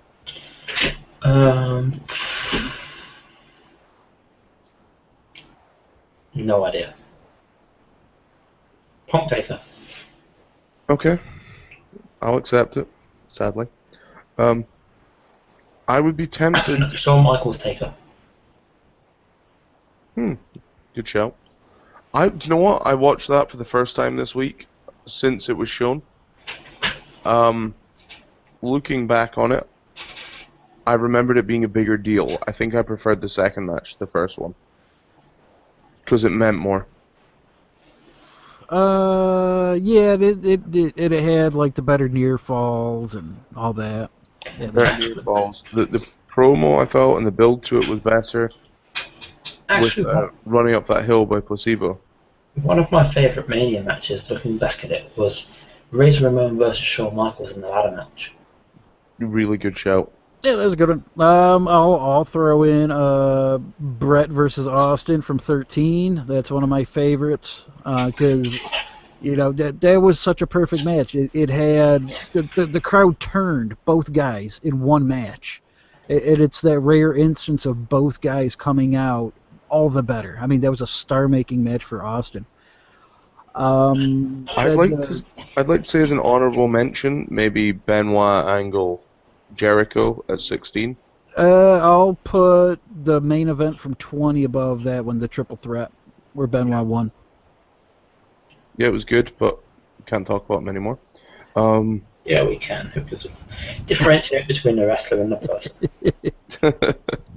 Oh, God. I mean, again, there's a load. I could put a load in one hand and still have too many left. Oh, I mean, Jericho, HBK, love their match. Angle and Lesnar, love that one. I mean, Yeah. there's so many, there's so many classic WrestleMania matches. Even Hogan Andre, that's one of my favorites of all time. And it's a shit match, but it was just the feeling and the emotion and just everything that went with it in the crowd. Rock Austin, WrestleMania 17. Was that their third one? Yeah, that was the third one where Austin turned. No, that's their second one then. Is it? Yeah. Oh yeah, third was 19, wasn't it? Yeah, where Rock finally beat him. You know what? I didn't like that one because I didn't like the ending. I didn't like the ending, but I liked the build, the promo, the match itself. Yeah, I loved everything except for the end. You know how we were discussing the worst Mania matches? Yes, Goldberg versus Lesnar. that's a good shout. Yeah, it's up there. It's really up there.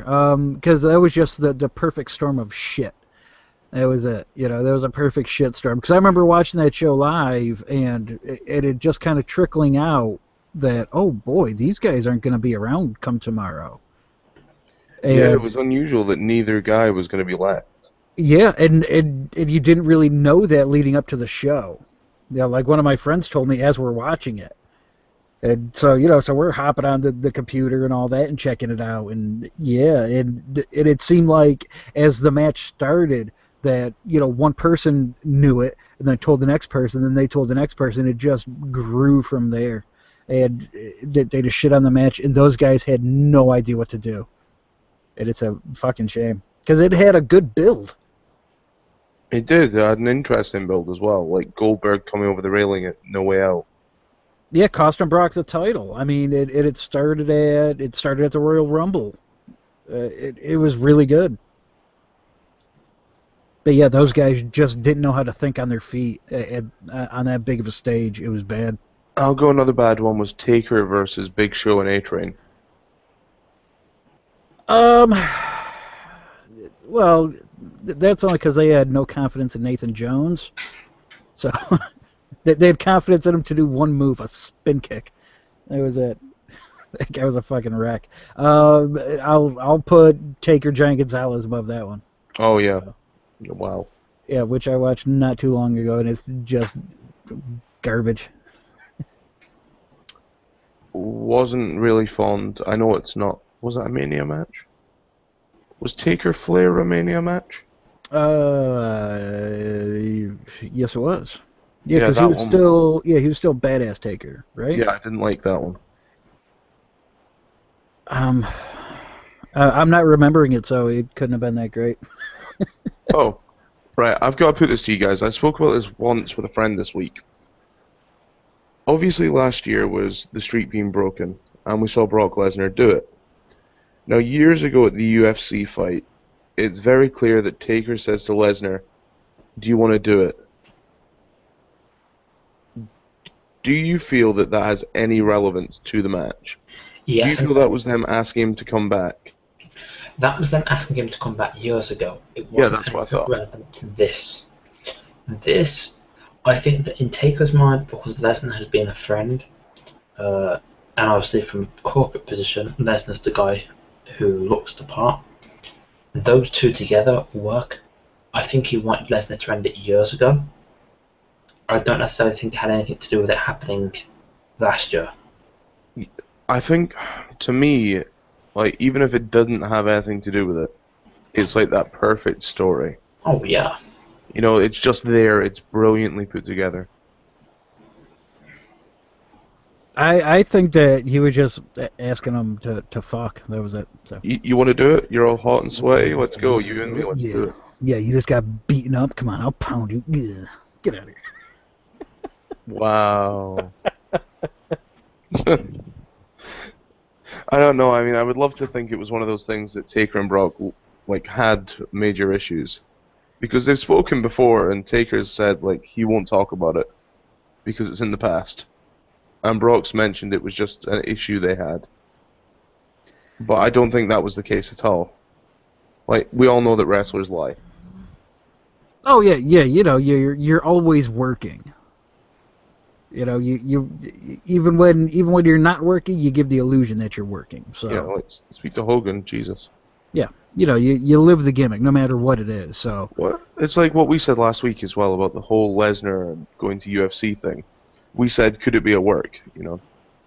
and they're blurring the lines with it right now. So Yeah, like we said, could Triple H and Heyman have wrote this thing to make it seem like he was going to go? And it just seems like that may have been the case now. I mean, for them, for Heyman to even say the words UFC, Oh you yeah, know, live on television on a WWE product. yeah, I mean that was very calculated. It was interesting. The only other way he could have gone is if he said TNA. Oh well, you know that's Loki did it once and got in trouble. if that was 9 years ago and he would have said it, it would have went ooh. But you know, to me, you know, TNA is they're lower than Lucha Underground and Ring of Honor. You know, they're at number 4. Wow. They really are. I was just saying, Chris, I think I'd probably go WWE, TNA, Lucha. Then I would probably say like even like Pro Wrestling Syndicate, Shikara, and then Ring of Honor, just in my opinion. But if you're talking size-wise, Ring of Honor is like third. I'll put Ring of Honor above TNA. I will say I like the Samoa Joe return, but I'm not fond of Ring of Honor still. It's becoming a little bit more pro wrestling-y. Yeah, it's becoming more story-driven again. Yeah. So take that for what it's worth. I mean, I'm not the biggest fan in the world, but you know, their matches are pretty unbelievable. So. Yeah, I just can't deal with finisher pin, finisher pin, finisher pin, finisher pin, spot pin. Nope. That's go watch the most recent pay-per-view. Skip the main event, but everything else watch, because yeah, that wasn't it. That's New Japan. New Japan does that, but Ring of Honor really toned it back. It's about time, because I think obviously they've realized people were taking it seriously and watching their shows. Because obviously I always think if WWE is doing something, they're doing something correctly because they're getting people to watch. So if they're doing something correctly, you've got to differentiate between what you do and what they do. Yeah, but you know, I mean, you always have to look at what everyone else is doing and go, okay, that's working, that's not working, right? Yeah, have you heard that they're getting feedback on indies? Yeah, that was unusual. WWE surveying fans and certain users of their website which indie promotions they watch. No, yeah, because what they're doing is the illusion of indie with NXT, and it's fucking brilliant. Well, it's NXT is the best work. I was going to say it's not even that. I feel like they're trying to simulate the Monday Night Wars and look at the competitors and figure out what they're doing right, what they're not doing right, and build off of that. I think that's a good business strategy. Well, it always is. I agree with Paul as well that NXT is indie. No, it's the illusion. It's WWE going, oh, well, you know, you guys like that hip new independent wrestling stuff. Well, guess what? Here it is. Here's our version of it. I still stick by some of the guys that are in NXT just now, like the main thing in NXT, they're never getting to the main roster. And they should. I fully believe that WWE signed some of them to keep them off the independent scene. Because that way they get the name value. And if you want to see them, you have to go to their company. Yeah, and it sucks. It does suck, but it's clever on WWE's part. Oh, yeah, because, I mean, you know, they're building their own... It's almost building your own competition. But and it's fooling everyone, and it's fucking hilarious. Who are you talking about when you say that, though? Who am I talking about? Yeah. Do you know what? I would be surprised to see if Zayn gets on the main roster. And I say that with, like, hand on heart, because he's now a main feature on NXT. And if you've got a new brand, you want to keep familiar faces there to keep people tuned in. Yeah, he should be the face of NXT, period. like he doesn't ever need to go higher because if he goes higher, he gets lost in the mix. I feel like Balor will end up being the face of NXT. I think Balor gets taken up main roster. Oh, I yeah, keep yeah. saying goes to the main roster and Balor's the face of NXT. The only No, reason I say Balor goes up is because of the entrance thing. The only reason I say Balor doesn't go up is because of the entrance thing, because it's a Really? one-hit wonder. Oh, no, he's way too charismatic and good-looking that, yeah, there's no way they're burying him in NXT. That guy's going to be a world champion. Like, it's the same as Owens. Like, I worry that Owens will get stuck there. But I know if he does get stuck there, he's a prominent feature. But I would love to see him on the main roster, but I fear that he gets lost in the mix. It seems like everybody's pretty high on Owens, so... Right, don't get me wrong, Owens versus Cena seems like it'd be a hell of a fight. Oh, yeah, I'm absolutely. I'm not even a Cena guy. Like, could you imagine the pop that Owens gets from those people that hate Cena? Well, just the beatdowns that he could deliver to Cena and that Cena can take. Yeah, it's like Brock Cena light, basically. Right. It'd be brilliant to see. Another guy that I personally believe is staying in NXT forever now is Tyler Breeze. Yeah. He can't come up. Boy, that guy got screwed, though. I mean, he was pretty hot like 8 months ago, and then they signed, they signed like their big three all at once, and yeah, that just squashed him. Atami, probably going to end up coming up, but won't stay there long. Yeah, I can't see him. I don't see a big role for him no matter where he's at, unfortunately. I think Cass and Enzo get called up only because they know that they'll get over in an arena with the chant. Their work should be NXT, but their promo stuff would get over great in a big arena. They're a tag team, I guess. That's what I see it as, like, charisma-wise. That's your New Age Outlaws of today. No, that's... You've got one guy who can't work, and you've got one guy who can talk. Your expectations for them are very lofty, sir. I actually do agree with that, to be completely honest. I fully believe that even if Enzo isn't wrestling, he becomes a prominent mouthpiece on main roster. Cass, on the other hand, is test. They're going to be such junk when they stick Zack Ryder with them. Oh, I'll cry so hard. Why'd you do this, Paul? I'm saying it every week because that's what they're going to do. Speaking of which, before we go off air for the night, Zack Ryder, I don't know, did anyone else see that? He has beefed up something mad. Like, he has gained a lot of muscle mass. I actually haven't seen that. No, all I've heard is him and Adam Rose having their Twitter beef, which is actually pretty funny. Yeah, go and check out the match they had. I think it was on Superstars. Oh, I'm good. I'm beyond good. I don't need to watch that. Oh, no, I was just meaning to see the size that Zack Ryder's got up to. Like, he looks kind of bulky. I know he said he wanted to gain some weight, so he looks more prominent. I'm not sure. I'll find a picture. It's not pretty. I'm not watching a match. I'm not watching a fucking Zack Ryder match. That is not happening. Before we go off air, dear Twitter followers, guys, if there's anything that you want to hear us talk about in the build to WrestleMania week, let us know, because we've got a couple of plans for you guys that we're going to do a couple of little special shows. We're not going to do a long show that the week building to Mania. We're going to keep them short and sweet, and we're going to do one that we can release per day, basically, for you guys. So if there's anything you want discussed in those shows, you got to let us know. Ryder doesn't look right. That's what I'm saying. It doesn't look right, does it? No, he looks like he's fat, not muscled. Yup, but it is muscle mass, and that's what makes it look weird. Yeah, he's one of those guys, perfect example, now too big for his frame. Yeah, I can deal with it, but it's not right. He looks bulky, like Chris Hero got a hold of him and said, "Hey man, try these supplements." And they weren't supplements, they were sugar pills. Oh, he's fat. Yeah. Like, Zack Ryder and Chris Hero got fat together. That's what happens. That's what happens when you're sponsored by Bud Light with lime. Oh. That's terrible. But anyway, guys, don't forget, tomorrow night you can always tune in for Breakdown. We're going to be discussing quite a few topics tomorrow night, but we're going to still be righting the wrongs in WWE. And from the sound of tonight, as you can tell, there's quite a bit to discuss. Be sure to check us out, and be sure to get over to levelsofwrestling.podbean.com to check out Just Saying, Mind of Carnage, and Ringside Ramblers.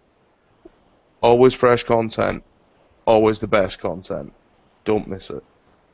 We've been the Levels of Wrestling, and you've been listening to The Lowdown. Speak to you guys soon. Yep.